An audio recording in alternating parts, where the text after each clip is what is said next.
Let's get right into those new comments made by an anonymous source inside the investigation. They spoke to our Brian Enton. They said police were not even looking at this as a criminal matter. I want to play a short part of it. We are getting some breaking news in the investigation into the disappearance of Nancy Guthrie. Subscribe right now. Hit that notification bell. Turn on every notification. We are getting breaking developments in the investigation into the disappearance of Nancy Guthrie. At 1:47 in the morning on February 1st, 2026, something happened outside a quiet home in the Catalina foothills of Tucson, Arizona. A figure stepped into frame. The street was still, no traffic, no movement, no witnesses. And within seconds, that figure made a decision they believed would erase them completely. They reached up and removed the camera. Not covered, not disabled, removed, gone. And in that moment, whoever was standing on that porch believed they had just taken the final step in a plan that had already accounted for everything. Every angle, every risk, every piece of evidence. They left that property convinced of one thing, that whatever happened next would never be seen. But 10 days later, that assumption collapsed because the FBI recovered the footage anyway.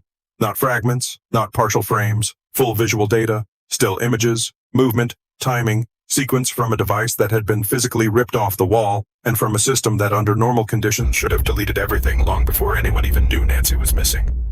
That is where this story shifts. Not just because the footage exists, but because of what that footage reveals about the person who believed it didn't. Because what investigators saw was not panic. It was not hesitation. It was not someone rushing through a mistake. It was control. The individual approaches the front entrance slowly, directly, without breaking stride. There is no glance over the shoulder, no sudden movements, no sign of urgency. This is not someone reacting. This is someone executing. Retired FBI profiler Mary Alano O'Toole reviewed the footage and focused on one thing immediately: composure. She described it as unusual, not just calm, but controlled in a way that suggests familiarity with pressure. And that matters because when someone shows that level of calm at 1:47 in the morning outside someone else's home while committing a crime that requires precision, it points to one of two things. Either that calm is part of who they are, or they have done something like this before. The clothing reinforces that the figure is fully covered. A ski mask conceals most of the face, leaving only a narrow strip visible around the eyes and lower edge. The gloves are thick, oversized, not designed for comfort, but for elimination. No fingerprints, no trace. Every layer appears intentional. On their back, a 25L hiking backpack identified later as an Ozone trail model sold through Walmart. A detail that at first might seem ordinary until you realize it is one of the only traceable objects in the entire scene. And at their waist, a handgun positioned in a way that immediately stood out to analysts. Not standard, not tactical, but present. Not for efficiency, for effect. Because everything about this approach suggests one thing: control without resistance. The figure reaches the doorbell camera, and this is where the planning becomes visible. We are getting some breaking news in the investigation into the disappearance of Nancy Guthrie. Subscribe right now. Hit that notification bell. Turn on every notification. We are getting breaking developments in the investigation into the disappearance of Nancy Guthrie. At 1:47 in the morning on February 1st, 2026, something happened outside a quiet home in the Catalina foothills of Tucson, Arizona. A figure stepped into frame. The street was still, no traffic, no movement, no witnesses. And within seconds, that figure made a decision they believed would erase them completely. They reached up and removed the camera. Not covered, not disabled, removed, gone. And in that moment, whoever was standing on that porch believed they had just taken the final step in a plan that had already accounted for everything. Every angle, every risk, every piece of evidence. They left that property convinced of one thing: that whatever happened next would never be seen. But 10 days later, that assumption collapsed because the FBI recovered the footage anyway. Not fragments, not partial frames, full visual data, still images, movement, timing, sequence from a device that had been physically ripped off the wall, and from a system that under normal conditions should have deleted everything long before anyone even knew Nancy was missing. That is where this story shifts. Not just because the footage exists, but because of what that footage reveals about the person who believed it didn't. Because what investigators saw was not panic. It was not hesitation. It was not someone rushing through a mistake. It was control. The individual approaches the front entrance slowly, directly, without breaking stride. There is no glance over the shoulder, no sudden movements, no sign of urgency. This is not someone reacting. This is someone executing. Retired FBI profiler Mary Alano Toole reviewed the footage and focused on one thing immediately: composure. She described it as unusual, not just calm, but controlled in a way that suggests familiarity with pressure. And that matters because when someone shows that level of calm at 1:47 in the morning outside someone else's home while committing a crime that requires precision, it points to one of two things. Either that calm is part of who they are, or they have done something like this before. The clothing reinforces that the figure is fully covered. A ski mask conceals most of the face, leaving only a narrow strip visible around The eyes and lower edge. The gloves are thick, oversized, not designed for comfort, but for elimination. No fingerprints, no trace. Every layer appears intentional. On their back, a 25-year-old hiking backpack identified later as an Ozark Trail model sold through Walmart. a detail that at first might seem ordinary until you realize it is one of the only traceable objects in the entire scene. And at their waist, a handgun positioned in a way that immediately stood out to analysts. Not standard, not tactical, but present. Not for efficiency, for effect. Because everything about this approach suggests one thing: control without resistance. The figure reaches the doorbell camera, and this is where the planning becomes visible. The first movement is precise. A gloved hand comes up and presses flat against the lens. That is not improvisation. That is expectation. They knew it was there. Then comes the second move. They reach sideways without hesitation, pull a nearby shrub into position and block the lens again. 2 layers, 2 separate actions. One planned, one adjusted, and the transition between them is seamless. No pause, no reconsideration, no uncertainty. That tells you something critical. This person did not arrive at that house guessing. They arrived prepared, but not perfectly prepared. And that gap between preparation and execution is where everything begins to shift. Because in the next sequence, something subtle happens. Something small enough that it could have been missed entirely, but it wasn't. As the figure moves forward, a flashlight is held between their teeth. That detail matters because it frees both hands, which means this person anticipated needing full use of their hands in the dark. That is not random. That is practiced behavior. But then the head lowers deliberately, not quickly, not suddenly, controlled. The chin drops toward the chest and the face angles away from the camera's direct line. This is not instinct. This is awareness. This is someone who understands how cameras work, how angles matter, how even a partially covered face can be reconstructed if exposed the wrong way to the wrong lens. So they adjust, and still it wasn't enough because beneath the edge of that mask something remained visible. A mustache, not a shadow, not distortion, a real physical feature. And that single detail became one of the most important identifiers in the entire case. Because despite everything this person did to remove themselves from visibility, they were still seen. Now step back for a moment and consider what they believed. Nancy Guthrie did not have a subscription plan on that camera. Under standard system behavior, footage from that device should have been automatically deleted within hours, 3 to 6 hours. That's the window. Nancy was not reported missing until nearly 10 hours later, which means from the suspect's perspective, the footage was already gone even before they removed the camera. So removing it wasn't about stopping recording. It was about finalizing disappearance, making sure nothing remained. And that logic on the surface makes sense until you understand how data actually behaves. Because what they didn't account for was this. Deletion does not mean destruction. When a system marks data for deletion, it doesn't immediately erase it. It simply marks the space as available. The file still exists intact, are waiting, and unless new data replaces it, it stays. And here's where the mistake becomes irreversible. By physically removing the camera, they stopped new data from being recorded, which means nothing came in to overwrite what was already there. No new footage, no new files, no pressure on that storage space. So instead of disappearing, the data remained untouched, preserved because of the very action meant to destroy it. And that changes everything because what followed was not luck. It was precision. Over 8 days, the FBI, alongside multiple private sector partners, conducted one of the most complex digital recovery efforts seen in a case like this. They went into systems not designed for retrieval at that level, searching through volumes of data that are processed and discarded at a scale most people can't even visualize. Billions of data points every hour. And somewhere inside that system, they found it. The exact sequence, the exact moment, the exact person who believed they had erased themselves and brought it back frame by frame. Image by image. Because in investigations like this, it is not always the biggest mistake that breaks a case. Sometimes it's the one that feels invisible at the time, the one that seems small, logical, safe, until it isn't. And now everything that happened after 1:47 a.m. is no longer just a theory. It has a starting point, a visual anchor, a presence that cannot be denied. But the question is no longer just what that person did.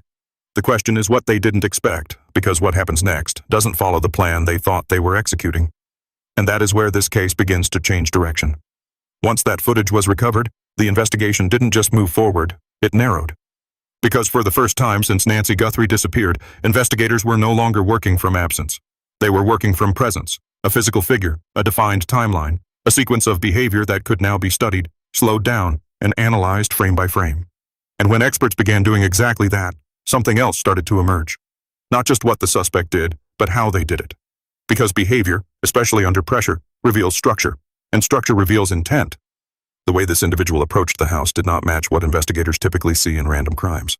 There was no hesitation, no scanning of the environment, no testing of boundaries. They walked directly to the front door. And that matters because strangers don't usually go to the front door at 2 o'clock in the morning. They avoid visibility. They avoid exposure. They look for side access, back entry points, areas where they are less likely to be seen. But this person chose the most exposed position on the property, the front, and they approached it as if they had every reason to be there. That kind of movement carries weight because it suggests something deeper than planning. It suggests familiarity. Now consider the timing. 1:47 a.m. Not early evening, not late night when people are still awake. This is a time when the body is at its lowest level of alertness, when reaction time slows, when decision-making is delayed. If someone knocks on your door at that hour, you are not thinking clearly. You are disoriented. And that window, that brief moment between confusion and recognition becomes critical because that is where control is established. Investigators believe the suspect understood that, not just generally specifically because everything about this approach suggests the goal was not forced entry. There was no attempt to break in, no signs of damage, no indication that the suspect planned to physically force their way into the home, which leads to a different possibility that the door was opened voluntarily. And that changes the structure of the entire event. Because if Nancy Guthrie opened that door, even briefly, even partially, it means something triggered that decision. And at 1:47 in the morning, that trigger is not random. It has to be something that overrides instinct, something that interrupts fear before it fully forms. And when behavioral analysts reviewed the footage, that's exactly where their attention went. Not just to the movement, but to the assumption behind it, because the suspect did not behave like someone expecting resistance. They behaved like someone expecting compliance. And that is a critical distinction because compliance requires belief, and belief requires context. Which means the suspect likely believed Nancy would open that door. Not because she was careless, but because something about their presence made it possible. Now shift to what happens after the camera is disabled. Because once the lens is blocked and the device is removed, everything that follows exists outside direct visual confirmation. But that doesn't mean it exists without evidence. Because at 2:12 a.m., approximately 25 minutes later, was a secondary motion sensor on the property register's activity. No footage, no image, just a digital confirmation. Something moved. Someone was still there. That gap between 147 and 2:12 is where the event unfolds, and investigators have been working to reconstruct what happened in that window ever since. Because timing in cases like this is not random. It is structured. If the suspect arrived at 1:47 and was still present at 2:12, that is a 25-minute span. That is not quick. That is not a grab-and-go scenario. That is time spent, which suggests interaction, movement, possibly resistance, and then at 2:28 a.m., something else happens. Nancy Guthrie's pacemaker disconnects from her phone. Now, this is not a small detail because pacemakers do not disconnect randomly. They maintain a stable connection within a defined range, approximately 30 feet. So, when that signal drops, it means one of two things. Either the device was moved out of range or Nancy was moved, and the timing of that disconnection, just 16 minutes after the motion sensor activation, places it directly within the same operational window. 1:47 arrival, 212 movement, 2:28 signal loss, and then nothing.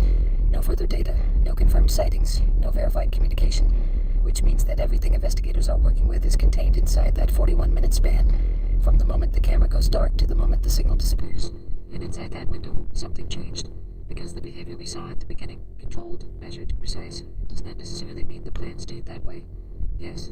In fact, in many cases, the moment a plan encounters something unexpected, behavior shifts, control breaks, and small mistakes begin to surface. Now go back to the footage because there is something else embedded in it that analysts have been focusing on. The weapon.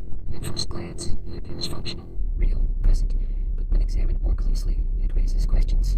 The positioning is off, not aligned with standard carry techniques, not optimized for draw speed, not positioned for defensive use, and combined with the thick gloves the suspect was wearing, gloves that would make fine motor control difficult. It introduces a possibility that has been discussed by multiple experts, that the weapon may not have been intended for use, but for effect, because you don't need to fire a weapon to create compliance. You only need to show it, especially to an 84-year-old woman alone in the middle of the night. And if the weapon was primarily for control, not execution, then the plan likely depended on something else, something that would allow the suspect to guide the situation without escalation. Which brings us back to the same point, familiarity. Because in controlled abduction scenarios, especially those that occur without forced entry, the most effective tool is not violence. It is recognition, even partial recognition, a voice, a posture, a presence that feels known, even if it takes a second to process. And that second is enough because once the door is open, the environment changes, the boundary is gone, and control shifts. Now there is another layer to this because the suspect didn't just prepare for the camera, they prepared for evidence. The gloves, the mask, the positioning, all of it suggests an awareness of forensic risk. And yet, they left something behind. Not physically on the scene, but within the system, they believed they had defeated the footage itself. Which means that despite the level of planning, despite the control, despite the execution, there was a blind spot, a gap in understanding. And that gap is what investigators are now building around. Because once you have a visual, once you have timing, once you have behavior, you can begin to narrow, not broadly specifically, who moves like that, who prepares like that, who understands cameras at that level, who chooses that time, that approach, that method, and more importantly, who expects the door to open. Because that expectation is not universal. It is personal.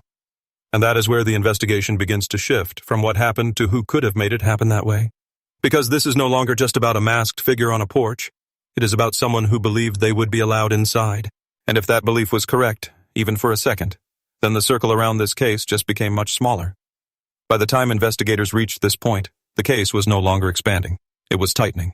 Because every piece of evidence when placed side by side began pointing in the same direction, not outward, inward toward a smaller, more specific group of possibilities. And that shift is what separates an active investigation from one that is approaching resolution. Because once behavior, timing, and physical evidence begin to align, the question is no longer what happened. It becomes who fits everything at once. Start with the timeline. 1:47 a.m. The camera is removed. 2:12 a.m. Motion is detected. 2:28 a.m. The pacemaker disconnects. 41 minutes. That is the entire known window. Everything begins and ends there. And inside that window there are no signs of chaos, no evidence of a rushed exit, no indication that the suspect lost control of the situation in a visible way, which suggests something that investigators take very seriously. That whatever happened inside that home or just outside it unfolded in a way that allowed the suspect to maintain direction, at least initially.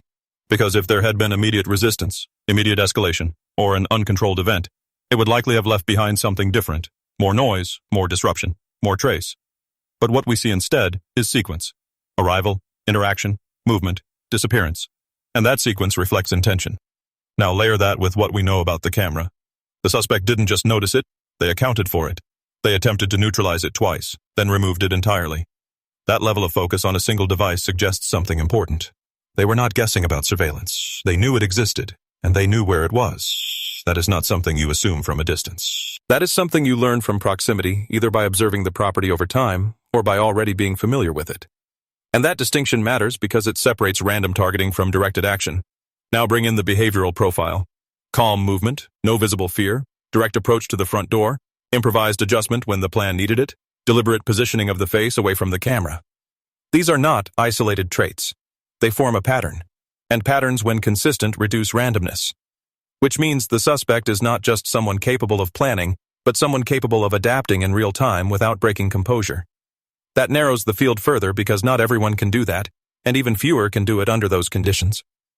Now consider the most critical element, expectation. Because everything about this sequence suggests the suspect expected something specific to happen. That the door would open. That the interaction would proceed without immediate alarm. That control could be established without force. And that expectation is the most revealing detail in this entire case because you don't expect that outcome unless you believe it's possible. And you don't believe it's possible unless something about you makes it so. That is where investigators begin asking a different kind of question. Not who is capable, but who is plausible. Who could stand at that door at 1:47 in the morning and not trigger immediate fear? Who could exist in that space at that time and not be instantly rejected? Because that answer is not broad, it is specific. And once you reach that point, the investigation changes shape. It becomes less about searching and more about confirming. Now bring in the digital side, the footage recovery, the data that was never supposed to exist. Because that piece doesn't just provide evidence, it provides leverage. Because once investigators have a visual, even a partial one, they can begin to compare height, build, movement, posture, small details, the mustache. That single feature, small as it seems, becomes a filter because now you are no longer looking at an unknown figure. You are looking for someone who matches a defined set of characteristics. And when that filter is applied across records, across known individuals, across anyone connected to the environment, the list begins to shrink. Not publicly, internally, quietly. Which is why in cases like this, there is often a moment where everything appears still. No announcements, no major updates, just silence. But that silence doesn't mean inactivity. It means consolidation.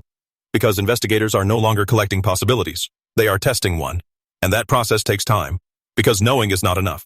It has to be proven. And proof requires alignment, behavior, timeline, evidence. Every piece has to support the same conclusion without contradiction because once that step is taken publicly, it cannot be undone. Now step back one final time because this case from the outside still looks like a disappearance, a missing person, an unanswered question. But from the inside, it looks different. It looks structured, layered, connected. Because the moment that footage was recovered, the case stopped being invisible.